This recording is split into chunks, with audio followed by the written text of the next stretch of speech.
40 years prior, another superstar had a commercial for Christmas Day.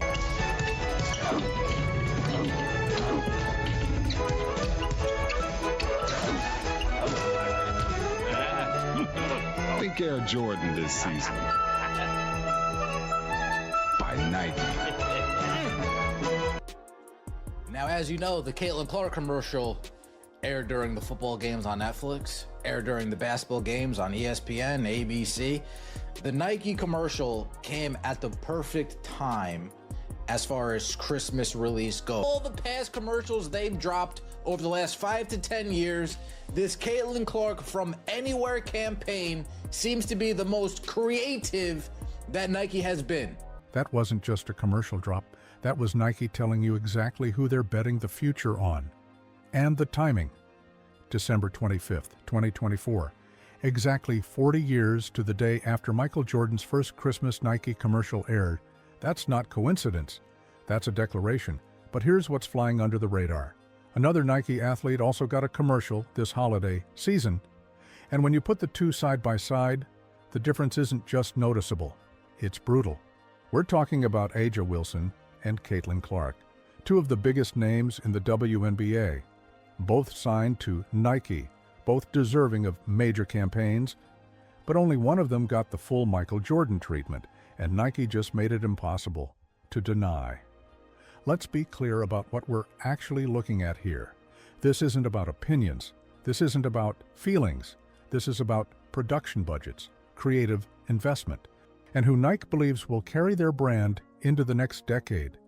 They showed us their hand through action, through dollars spent, through the level of care given to each project. And now that it's out there, it can't be unseen. If you believe the story behind the story matters, hit that like button. It tells us we're on the right track. Many of you have been connecting these dots for weeks. You've noticed the patterns. You've seen how certain athletes get treated differently despite what brands say publicly about equal investment. Well, Christmas Day 2024 just gave us the clearest evidence yet. Nike didn't just create two commercials. They created a case study in brand priorities, and it's all sitting right there on your screen waiting to be analyzed. Here's what makes this moment significant. A'ja Wilson has been vocal about wanting her signature shoe handled properly. She's a two-time MVP, a champion, one of the most dominant forces in the league. She earned the right to expect Nike would treat her launch with serious creative effort. So when her commercial finally dropped, people were watching closely to see how Nike would deliver. And what they delivered was a nursery rhyme. Patty cake, patty cake. Take a song everyone grew up hearing, swap a few words for A'ja Wilson's name, film some basketball clips, and push it out. That was the concept. That was the entire creative vision. Now let's talk about what Caitlin Clark received. Her commercial didn't just air during primetime. It aired during NFL games streaming on Netflix. It aired during NBA games on ESPN and ABC. Maximum possible exposure on the biggest sports day of the year. And the commercial itself. It wasn't thrown together in a week. This was months of planning. Location scouting to find the exact driveway that matched her origin story. Coordinating schedules with Travis Kelce, Jason Kelce, Travis Scott, Michael Che from Saturday Night Live, Lisa Bluter, Stephanie White. Full residential block shutdown, Nike vans lining the street, lighting rigs, camera crews everywhere, production teams moving through a quiet neighborhood while families inside were eating breakfast, peeking through blinds trying to process what was happening on their block. That level of coordination doesn't happen by accident. That's not a commercial, that's a signal. That's Nike saying this athlete receives the full infrastructure, the full budget, the full creative team locked in and paying attention to every detail. They even included callbacks to her AAU team, the Attack, with boys wearing Attack jerseys in the background. The opening scene starts in a driveway because that's where she spent countless hours as a kid. Every frame was designed to tell a deeper story. Every element was built to connect with people who've been following her journey from the beginning. Meanwhile, A'ja Wilson's commercial looks like it could have been completed on a Tuesday afternoon. The contrast isn't subtle, it's glaring. And it raises the uncomfortable question Nike probably didn't want people asking out loud. If both athletes are under the same brand, if both are considered franchise players, why does the creative investment look like it came from two completely different companies? Let's filter out the noise and focus on what actually happened here. Nike made a business decision. They looked at projected market value, cultural reach, and who they believe will sell at a level that justifies the spend. Then, they allocated resources accordingly. That's standard corporate strategy. But by making the gap so visible, they created a narrative problem. Because now every WNBA fan, every athlete watching, every brand tracking this space knows exactly how Nike sees the hierarchy. Not through press releases, not through official statements, through production budgets and creative priority. The phrase "from anywhere" is already spreading. People are recreating it on TikTok, tossing shots from parking lots, sidewalks, gyms, driveways, all tied back to the same question. Can you make it from here? Can you make it from there? Can you make it from anywhere? That concept connects directly to what separates Caitlin Clark from everyone else. Her range, her confidence, her willingness to pull from distances no one else even considers. The campaign isn't just a slogan. It's designed to live outside the screen, to become something people participate in. That only happens when a brand commits to an idea instead of just filling ad space. Now look back at the Aja Wilson commercial with that same lens. What's the takeaway? What's the phrase people are supposed to repeat? What sticks in your head after it ends? There's no clear answer. It's basketball clips blended with a lightly adjusted nursery rhyme. There's no broader campaign structure built around it. No cultural thread designed to carry momentum beyond the 30 seconds. No hook that makes people want to recreate it, share it, or talk about it after the ad stops playing. And that's where the symbolism of the date becomes impossible to ignore. December 25th, 1985, Nike dropped Michael Jordan's first Christmas commercial. That spot featured Jordan in the Air Jordan 1 set in Chicago, alongside Santa Claus, wearing the black and red colorway that would become legendary. That moment launched the most successful signature shoe line the sports world has ever seen. 40 years later, Nike chose the exact same date to release Caitlin Clark's From Anywhere campaign. That's not random. That's not marketing coincidence. Nike is drawing a direct line from that history to her future. They're telling you how they see her value, her reach, and her potential to reshape their brand for the next generation. Reading between the lines, this is Nike betting that Caitlin Clark can do for women's basketball what Michael Jordan did for the NBA. That's the level of expectation attached to this rollout. That's the weight behind choosing December 25th, 2024 as the launch date. The Air Jordan brand now generates billions in annual revenue. Nike is signaling they believe Caitlin Clark can build something in that same stratosphere. That's a massive bet. And the commercial itself is just the opening move. But here's the catch that complicates everything. The commercial is strong. The buzz is building. The online momentum is real. The campaign is doing exactly what it's designed to do. And yet, there's no signature shoe attached to it, no product sitting on shelves for people to buy into the moment. We're watching a massive cultural push unfold in real time, late in December, with demand rising and nothing concrete for fans to grab onto. The Caitlin Clark signature shoe isn't expected until late April or early May 2025. That's roughly 5 months of demand building off this campaign alone with no way to convert it into sales. Money left on the table during the highest visibility window of the year. If you're seeing what we're seeing, drop a comment. Tell us which commercial you think actually invested in the athlete's story. Because this conversation matters more than people want to admit. Now let's talk about what it actually takes to execute a production like Caitlin Clark's commercial. This wasn't a one-day shoot. There was location scouting to find the exact type of driveway that matched her origin story. Schedules had to be aligned with multiple high-profile names. Travis Kelce doesn't just show up.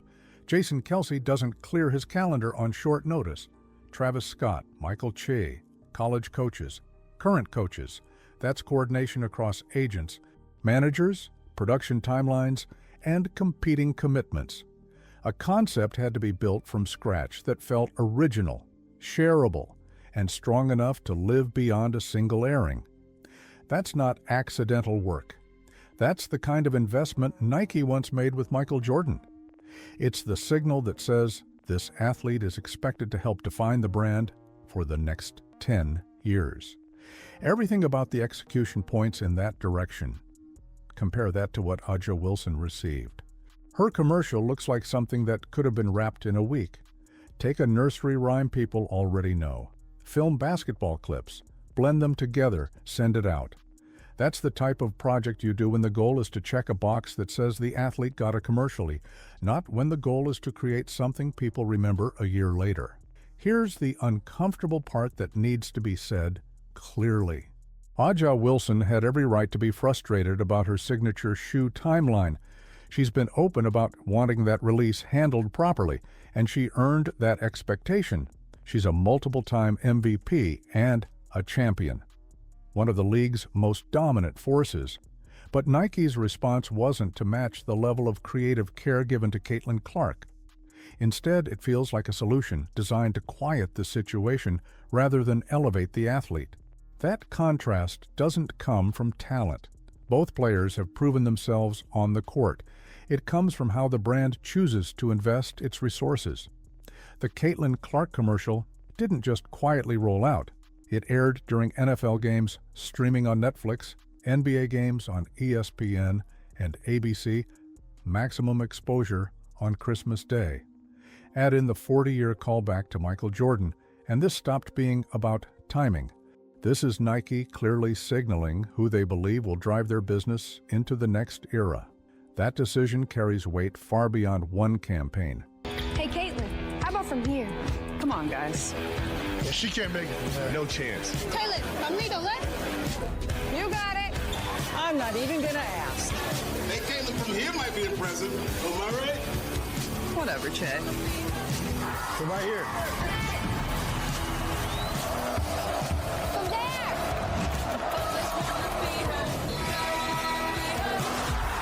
From anywhere. Now, if you can tell that one of these commercials actually took thought, planning, and the other one just took, let's just slap this together because she threw a fit about her shoe not coming out in time. Let's just throw this shit together and push it out there. I don't know what to tell you. Look at what this means for the future of the WNBA market. If Nike is willing to publicly show this level of separation between two of the league's biggest stars, other brands are paying attention. Other athletes are paying attention too. The takeaway is simple. Market value dictates creative investment, and creative investment shapes cultural impact. The From Anywhere campaign is already spreading because Nike committed to an idea instead of just filling ad space. That's how culture gets created. Not by checking off a contract obligation, but by designing a concept people want to participate in. Nike understands this better than most companies. They're not a charity. They're a business.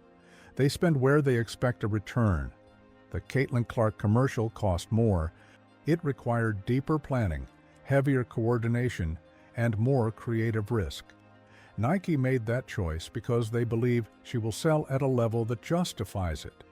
On the other side, the A'ja Wilson commercial required less effort, carried less risk, and delivered less impact. That's a business call based on projected revenue. But here's where the issue starts for Nike. By making that gap so obvious, they create a narrative problem. You can't publicly position yourself as equally invested in all WNBA athletes while showing such a clear difference in creative priority. Once that contrast is visible, people stop listening to the messaging and start watching the actions. When two commercials look like they came from entirely different companies, it becomes hard to claim full commitment to growing women's basketball. The optics are rough, even if the business logic adds up. Putting most of the weight behind one athlete sends a message whether Nike intends it or not. And that message doesn't disappear once the ads stop airing. Nike also created a comparison that will now follow every WNBA commercial they release going forward. Once people see the difference, they can't unsee it. Every new spot will be measured against this one. Every creative decision will be questioned through that lens. That's a long-term consequence, not a short-term headline. The bigger gamble is whether this level of investment actually delivers. Michael Jordan's first Christmas commercial in 1985 kicked off a 40-year run that reshaped Nike's entire business. The Air Jordan brand now generates billions in annual revenue. That's the historical weight behind choosing that exact date for Caitlin Clark's campaign. Nike is signaling they believe she can be the next athlete who shifts their trajectory in a meaningful way. That's a massive bet. Time will decide whether it pays off. What's already clear is how Nike sees the landscape right now. When these two commercials sit side by side, there's no confusion about who received the full creative push. That imbalance isn't just a marketing detail. It's something that will shape how fans, athletes, and brands talk about WNBA marketing for years. The real debate is whether this approach is smart. Is it right to go all in on one projected superstar while giving others the minimum? Or should creative effort be equal across the board, regardless of market forecasts? This is how the story closes, and it's not subtle. Nike showed its hand, not through interviews, not through statements, through action, through budget, through creative priority. When a brand puts this much separation between two athletes at the top of the same league, it tells you exactly how decisions are made behind closed doors. This was never about talent. Both players have earned respect on the court. This was about projection, about who Nike believes can move product, dominate attention, and carry a brand narrative into the next decade. One athlete was treated like a long-term pillar. The other was treated like an obligation that needed to be checked off. That choice will echo. Every future WNBA campaign will be viewed through this lens. Every rollout will be compared. Every absence of effort will be noticed. Once fans see the difference in creative care, it changes how they interpret everything that follows. Nike may win big if this bet hits. If the Caitlin Clark shoe launches and sells at the level they expect, the strategy will be defended as smart business. But if it falls short, the brand will be left explaining why it publicly created such a visible hierarchy within its own roster. Either way, the conversation has shifted. People are paying closer attention now. Athletes are watching how they're valued. Fans are learning how branding decisions really work, and that awareness doesn't fade easily.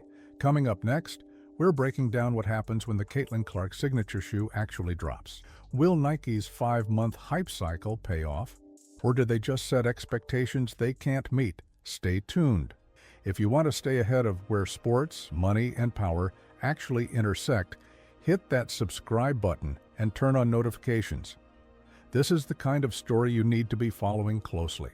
Drop a comment with your take, and we'll see you in the next one where the real story lives.